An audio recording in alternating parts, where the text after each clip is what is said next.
Socrates was born around 470 BCE in Athens, Greece.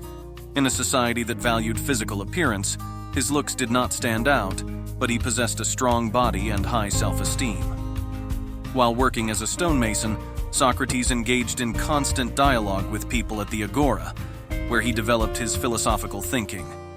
The Agora was a place for public discourse, where citizens could participate in debates and discuss social and political matters. Socrates spent much of his time here, conversing with a wide range of individuals, exploring their beliefs and opinions through philosophical inquiry.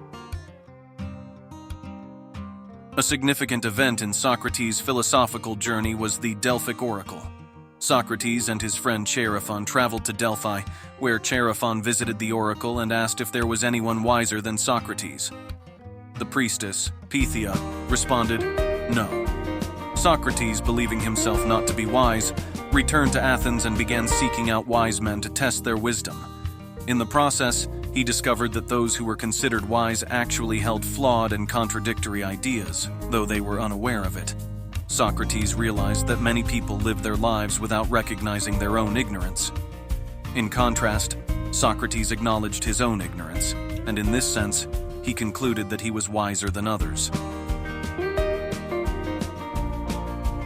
During the time Socrates was active, the sophists were also flourishing.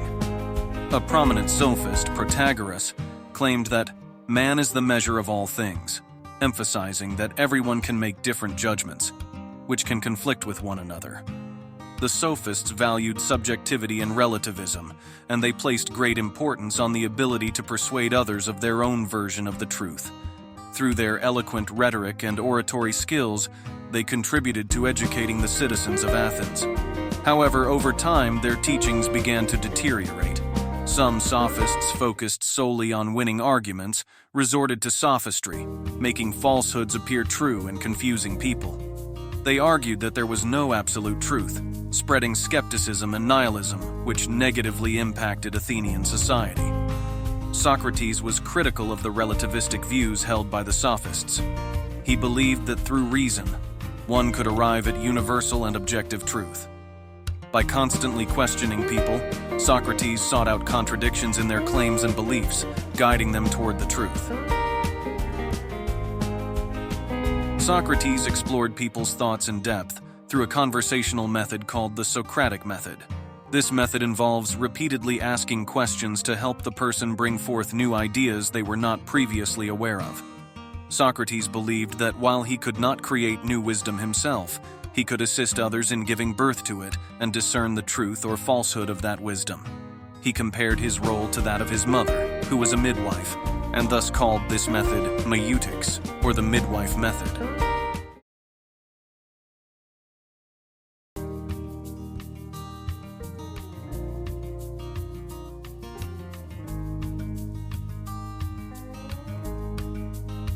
Socrates believed that humans are composed of a soul and a body, and that these two could be separated.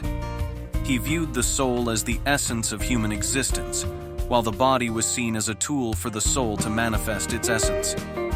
Socrates used the term daimon, which in Greek mythology referred to a supernatural being, but for him, it signified a spirit or a guiding force. This concept of the daimon was later transformed under the influence of Christianity into the idea of an evil spirit, or devil.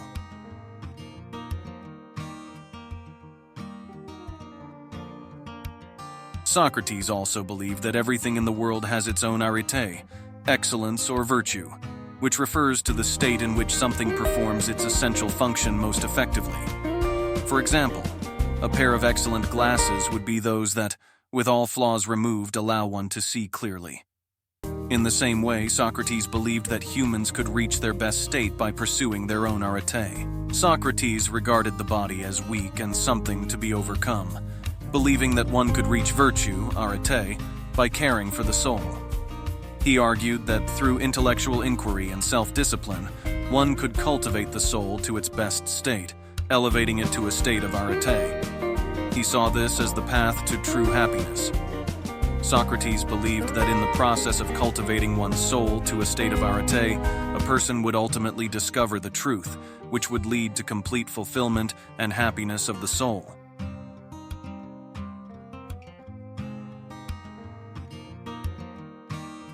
When you come to know true beauty, the kind of beauty that once took your breath away will seem like nothing. And when you come to know perfect virtue, you will be called a friend of the gods.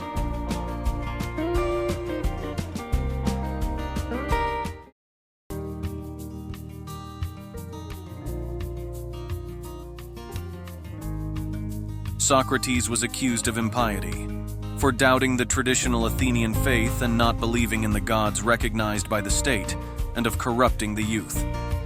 This accusation was partly due to a misunderstanding that confused Socrates with the sophists of the time, whose relativistic teachings were believed to have led the youth astray.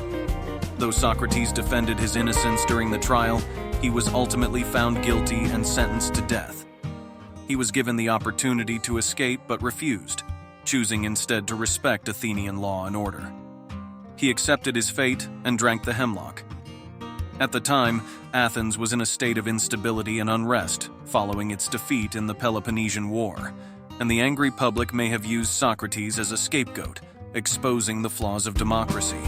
His philosophy was later carried on by Plato and Aristotle, forming the foundation of Western philosophy. Socrates famously declared, "The unexamined life is not worth living," emphasizing that continuous self-reflection and the pursuit of truth were the most important tasks for humanity. His philosophical legacy continues to inspire deeply to this day,